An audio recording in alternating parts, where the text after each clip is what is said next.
আসসালামু আলাইকুম। বরিশাল.নিউজ থেকে রাত ৯টার শীর্ষ সংবাদ আমি ফারহানা। প্রথমে সংবাদ শিরোনাম, পরে বিস্তারিত। ঢাকায় ফিরতে শুরু করেছেন কর্মজীবী মানুষ। বরিশাল বাস ডিপোর পিছনে পুকুরে মিলল অজ্ঞাত পরিচয় নারীর মরদেহ। বরিশালে ২০% চামড়া নষ্টের আশঙ্কা। বরিশালে কোরবানির হাট ও পশুর বর্জ্য অপসারণ তদারকিতে মনিটরিং টিম গঠন। পটুয়াখালীতে ঈদের রাতে স্থানীয় আওয়ামী লীগ নেতার বাড়িতে আগুন। বাংলাদেশ ক্রিকেট বোর্ডের পরিচালক আলোর ইন্তেকাল। আগৈলঝাড়ায় গলায় ফাঁস দিয়ে গৃহবধূর আত্মহত্যা। আগৈলঝাড়ায় র্যাবের হাতে পলাতক ঘাতক বাস চালক আসামি গ্রেফতার। এতক্ষণ শুনলেন সংবাদ শিরোনাম, এখন বিস্তারিত। টানা 5 দিন ছুটির পর খুঁজছে সরকারি, আধা সরকারি, স্বায়ত্তশাসিত ও আধা স্বায়ত্তশাসিত প্রতিষ্ঠান। কাল থেকে আবার সরকারি অফিসের সূচি বদলে যাচ্ছে। বেসরকারি প্রতিষ্ঠান, শিল্প কারখানাও খুলতে শুরু করেছে। সব মিলে ঈদের পর প্রথম কর্মদিবসে উপস্থিত থাকতে ঢাকায় ফিরতে শুরু করেছেন কর্মজীবী মানুষ।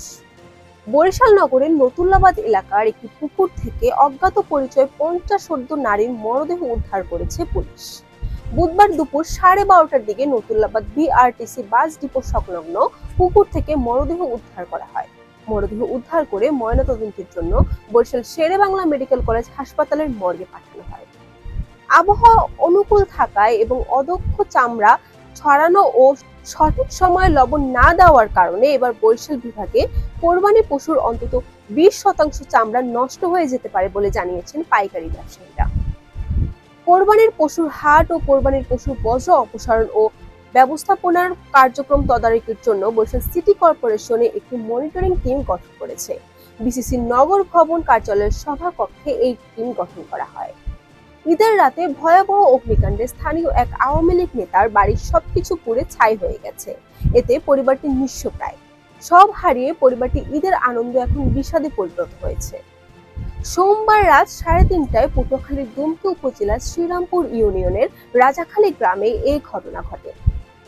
বাংলাদেশ ক্রিকেট বোর্ডের পরিচালক ও ক্রীড়া সংগঠন মোহাম্মদ আলমগীর খান আলো বুধবার সকালে ঢাকার একটি হাসপাতালে চিকিৎসাধীন অবস্থায় মৃত্যুবরণ করেছেন। ইন্না লিল্লাহি ওয়া ইন্না ইলাইহি রাজিউন। বিষয়টি নিশ্চিত করেছেন বরিশাল বিভাগীয় ক্রীড়া সংস্থার সাধারণ সম্পাদক মুর্শিদ আবেদিন। তার মৃত্যুতে বরিশালে নেমে আসে শোকের ছায়া। বরিশালের আগৈলঝাড়ায় পারিবারিক কলহের কারণে 3 সন্তানের জননী এক গৃহবধূ গলায় ফাঁস দিয়ে আত্মহত্যা করেছে।